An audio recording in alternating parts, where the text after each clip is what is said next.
नीतीश सरकार को बड़ झटका। सरकारी चाकरी रे 65% संरक्षण प्रदान पई बिहार सरकार को आईन को रद्द कले पाटना कोर्ट।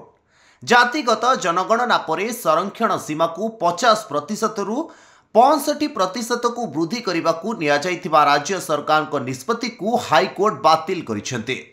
पाटना हाईकोर्ट रो मुख्य विचारपति जस्टिस केवी चंदन का बेंच शुणाणी करी राज्य सरकार का वर्धित संरक्षण कोटा निष्पत्ति को बातिल करने को निर्देश दिया जाइछि।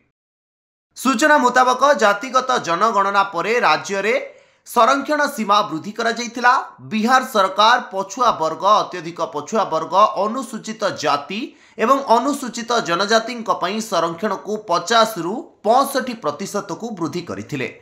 तेबे एही निष्पत्ति को विरोध करी हाईकोर्ट रे चैलेंज रखा जाइथिला।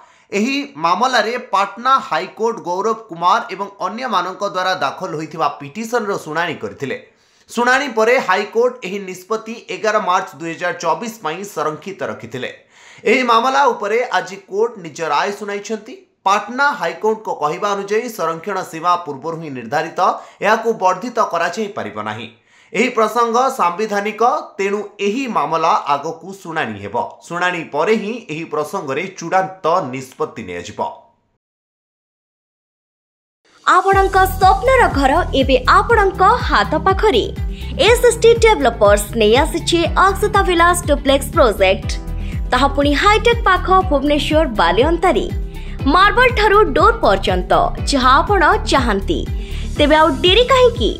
बुकिंग करिबा पई आज ही डायल करंतु 8260065195।